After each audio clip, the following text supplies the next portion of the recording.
Здравствуйте, друзья! В эфире «Геоэнергетика Инфо». С вами Радайкин Максим и мой сегодняшний собеседник Александр Фролов. Здравствуйте! Да, здравствуйте, здравствуйте. Экспорт российских нефтепродуктов сократился до десятилетних минимумов, но российские нефтегазовые доходы резко выросли, достигнув 15-месячного максимума. Александр, что в итоге, радоваться или переживать? А это по желанию, можно радоваться, можно переживать, но давайте немножко про цифры. И начнем с экспорта, я буквально зачитаю и прокомментирую. Морской экспорт российской нефти в июле составил 4,3 миллиона баррелей в сутки, что на 7% меньше, чем в июне, но на 26% больше, чем годом ранее, и является вторым по величине месячным показателем в 2026 году. Неплохо.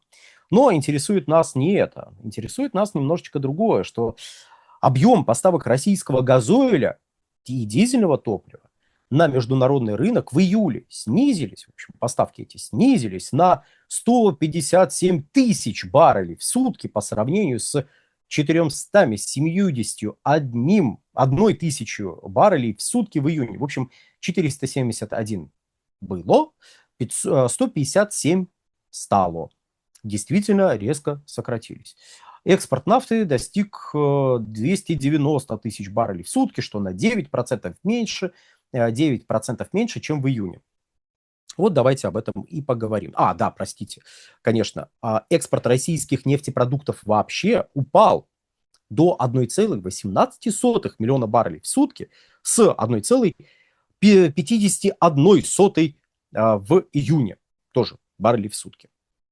Ну, то есть у нас сокращение на 300 с небольшим тысяч баррелей в сутки. Очевидно, что-то в июле случилось такое, из-за чего произошло это сокращение. При том, что нефть поставляется в довольно крупных объемах. Второй вот по величине показатель за 2026 год.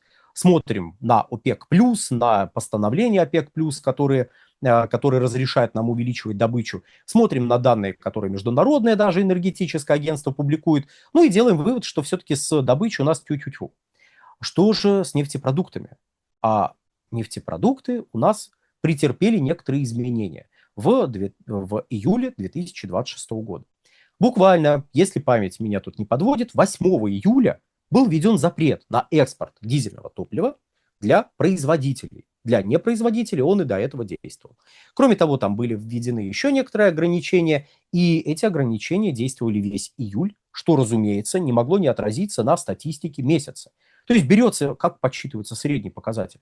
Ну, очевидно, берется весь период за месяц и делится на количество дней. Вот вы получаете средний суточный показатель за месяц. И снижение поставок дизельного топлива, а также вакуумного газоиля, который, ну, условно говоря, можно рассматривать как некий полуфабрикат, из которого потом можно произвести дизельное топливо. Так вот, сокращение этих поставок связано в первую очередь с тем, что запрещен экспорт. Запрещен экспорт, значит, не экспортируется какой-то объем, значит, средний показатель упадет, потому что после 8 числа резко обваливаются значения суточные, ну и средние суточные значения, в общем, тоже будут меньше. Я больше скажу вам. Если так пойдет дальше, в августе будет установлен новый антирекорд экспорта российских нефтепродуктов, потому что в августе, весь август, действует запрет на экспорт того же дизельного топлива. Не только его, но дизельного топлива. Дизельное топливо для нас является значимым нефтепродуктом по довольно банальной причине. Вдруг кто-то не знает, если вдруг кто-то не знает, то сейчас узнает, конечно же. А Россия является вторым по величине экспортером нефтепродуктов в мире. Но, что еще более важно, Россия является вторым по величине экспортером дизельного топлива в мире. Я надеюсь, нас смотрит кто-то, кто внутренне всегда выступал за то, чтобы Россия прекратила экспортировать только сырье, а начала уже экспортировать продукты нефтепереработки. Ну вот каким-то образом, экспортируя только сырье, мы заняли второе место в мире по экспорту нефтепродуктов. Как это получилось? Каким образом? Чудеса. Видимо, просто чудеса. Что бы делали без прекрасных советчиков, которые говорят о том, что надо больше продуктов переработки экспортировать? Спасибо. Теперь будут знать все. Но пока мы на втором месте. Может быть, благодаря вот этой идее вырвемся на первое. На первом, да, Соединенные Штаты Америки находятся, тем более у Соединенных Штатов Соединенные Штаты обладают крупнейшей установленной мощностью по нефтепереработке. То есть, если взять их нефтеперерабатывающие заводы, суммировать их установленную мощность, мы получим показатель, который превысит даже китайские показатели. И кроме того, надо понимать, что Штаты экспортируют, главный нефтепродукт, который Штаты экспортируют, это пропан-бутан. Если что, да, пропан-бутан идет в статистике нефтепродуктов. А для нас главным нефтепродуктом некоторое время назад стало дизельное топливо. Ну, из тех, которые мы экспортируем. Да, мы экспортируем еще довольно много мазута, мы экспортируем довольно много вакуумного газоиля, мы экспортируем и нафту, притом нафты мы до, наверное, 15, а то и 16 миллионов тонн в месяц можем экспортировать, это довольно много. И я нафту тут упоминал чуть ранее, заметьте, там сократился экспорт нафты. И вот экспорт нафты, сокращение экспорта нафты, наверное, можно связать с проблемами в нефтепереработке Российской Федерации. Потому что нафта, по сути, по сути, так, если упростить немножко, это прямогонный бензин. И этот прямогонный бензин с экспортного направления частично развернули на переработку внутри страны. А что ж раньше этого не делали? Не делали этого раньше, потому что у нас, в принципе, производство бензина было профицитным на 10-12%. И бензин не рассматривался как значимый экспортный товар. У нас вся программа модернизации нефтеперерабатывающих заводов, которая реализуется последние 15 лет, ровно 15 лет, с 2011 года, была направлена на максимальную дизелизацию нефтепереработки. То есть мы целенаправленно увеличивали производство дизельного топлива для того, чтобы расширять его экспорт. Потому что никто не ожидал какого-то резкого роста внутреннего спроса на дизельное топливо. При том, что, разумеется, за последние 15 лет и спрос на бензины, автобензины, то есть товарный бензин, и спрос на дизельное топливо увеличился внутри страны. Но даже если мы возьмем только гражданский сектор. Но никто не воспринимал, ну то есть это вот была целенаправленная политика. У нее были свои плюсы, были свои минусы, ряд минусов проявляется сейчас, но это, знаете, из серии «знал бы, где упасть, подстелил бы соломку». Ну вот, если мы посмотрим на те изменения, которые произошли в дизельном сегменте, там рост производства превысил 10 миллионов тонн за год, за вот эти 15 лет. И большая часть этих 10 миллионов направились на экспорт. Опять же, мы здесь исходили из того, что рядом с нами есть крупный потребитель дизельного топлива, Европейский Союз, и спрос на дизельное топливо в Европейском Союзе, исходя из прогнозов самого Европейского Союза. То есть это не мы себе воображали. Это европейцы говорили, да-да, спрос должен был расти. Мы и так заняли там порядка 10% рынка. Мы экспортируем только сырье. Только сырье. Прям порядка 10% рынка в Европейском Союзе, рынка дизельного топлива Европейского Союза заняли. Чудеса какие-то. Ну, как-то так получилось. Вот удивительное дело. И покупатели дизельного топлива нашего, мягко скажем, не жаловались и, наоборот, просили еще поставлялось. Этапным для нас был 2016 год, когда мы полностью перешли на выпуск Евро-5, и вот тогда поток экспорта уже ничто не сдерживало, потому что и по качеству, и по объемным характеристикам мы были доминирующим игроком, который мог вести сразу много. А это вообще прекрасно, когда вам сразу и много могут привезти. Вот чем мы и занимались. До февраля 2023 года, когда европейское руководство запретило своим компаниям импортировать нефтепродукты из Российской Федерации вообще, и вот в частности импортировать дизельное топливо. Тогда наш дизельный экспорт развернулся в сторону Турции, ряда других стран, там до Латинской Америки какие-то объемы довозились. Но сейчас экспорт запрещен, за некоторыми исключениями, которые включают в себя поставки в рамках межправительственных соглашений. Но это как бы отдельная большая история. Здесь для нас важно, что само по себе сокращение экспорта штука ожидаемая. Ну, потому что было бы странно, в ситуации запрета на экспорт нашего наиболее высокотоннажного нефтепродукта не увидеть сокращение суммарных поставок за рубеж. То есть такого рода новости на самом деле не новости. Я понимаю, что если вы не следите за ситуацией в отрасли постоянно, то вот эти вот вспышки каких-то заголовков из серии «Россия рекордно сократила экспорт нефтепродуктов», «Мы откатились там в начало нулевых», это вызывает ощущение чего-то, о боже мой, как так могло произойти? Это предельно ожидаемая вещь в условиях запрета на экспорт. Я позволю себе не только спрогнозировать новые статьи где-то в начале сентября о том, что новый антирекорд Россия установила по экспорту нефтепродуктов. Но я позволю себе и спрогнозировать, ну, если все будет развиваться так, как развивается сейчас, что в начале октября, ну, если постараться, можно будет найти статистику и на базе этой статистики написать новость о том, что в России вырос экспорт нефтепродуктов относительно августовских показателей. Ну, то есть в сентябре вырос относительно августа. Так как в начале октября статистику подобьют, вот тогда это увидят, и такого рода новости появятся. То есть это предельно ожидаемые вещи, исходящие из нормативно-правовых актов, которые абсолютно открыто публикуются, исходя из которых можно, в общем-то, делать вот эти очевидные выводы. Вот. Что касается нефтегазовых доходов. Тут немножко сложнее, потому как, да, доходы в июле были, пожалуй, рекордными за как минимум 26 год, а там вот почитали, что за последние 15 месяцев, ну, в смысле, за месячные вот эти доходы были максимальные за последние 15 месяцев. Это правда. И действительно, если все пойдет примерно так, как идет сейчас и дальше, мы можем увидеть по итогам года нефтегазовые поступления на уровне, ну, порядка 8 с небольшим триллионов рублей.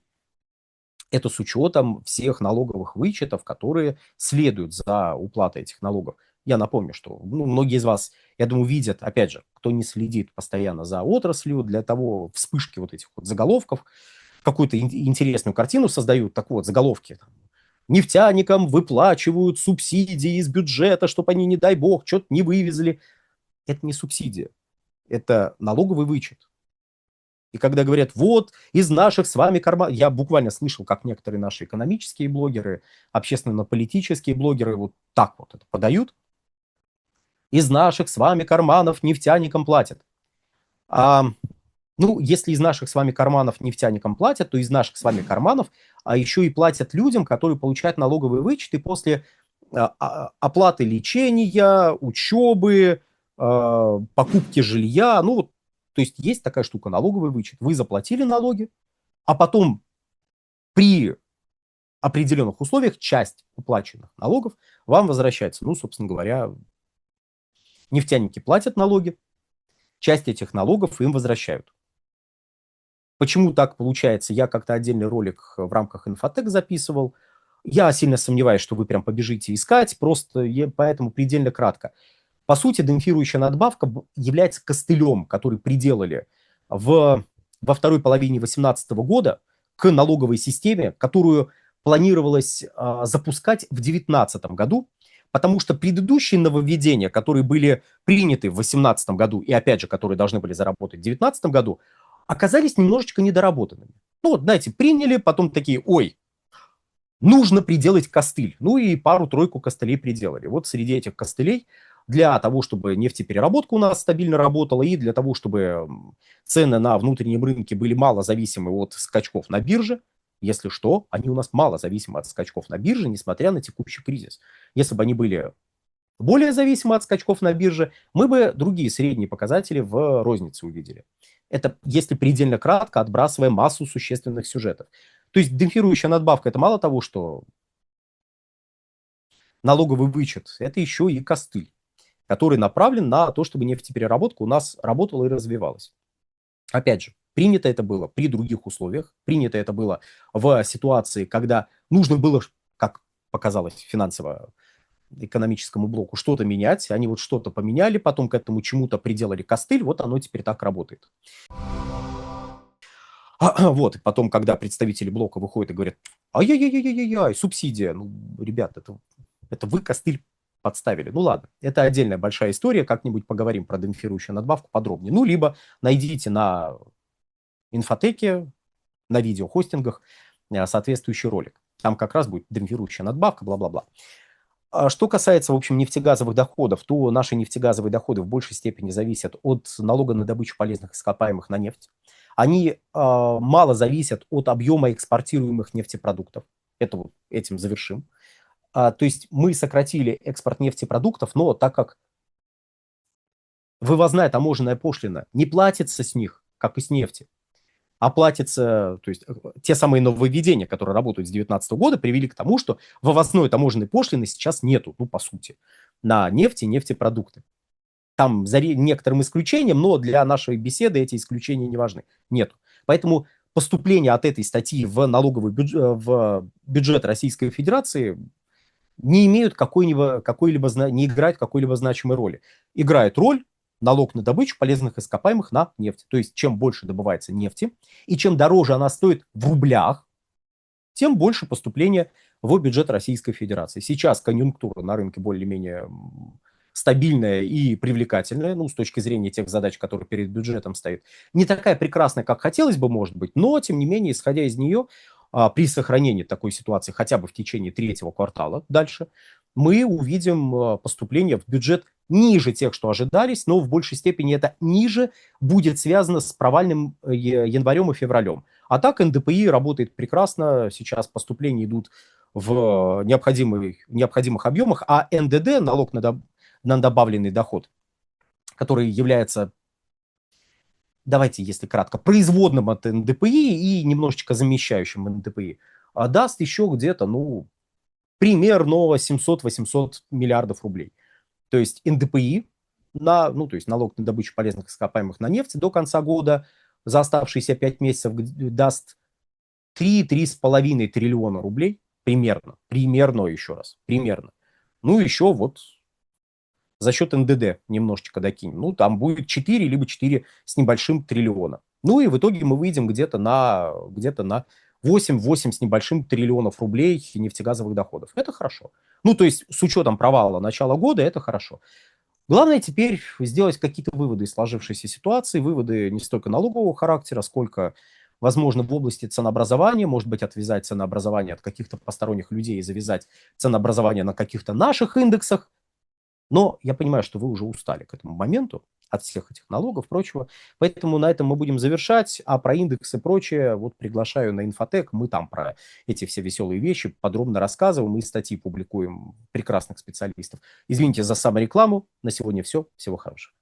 Александр, большое спасибо за комментарии, друзья. Подписывайтесь на Александра Фролова, подписывайтесь на Геоэнергетика Инфо, ссылка будет в описании и закрепленном комментарии. Там же будут реквизиты для желающих финансово поддержать наш проект, чтобы мы и дальше также бодро вещали на всех площадках, без монетизации и исключительно благодаря вашей финансовой поддержке на спонсор.ру. Спасибо, до новых встреч. Всего хорошего.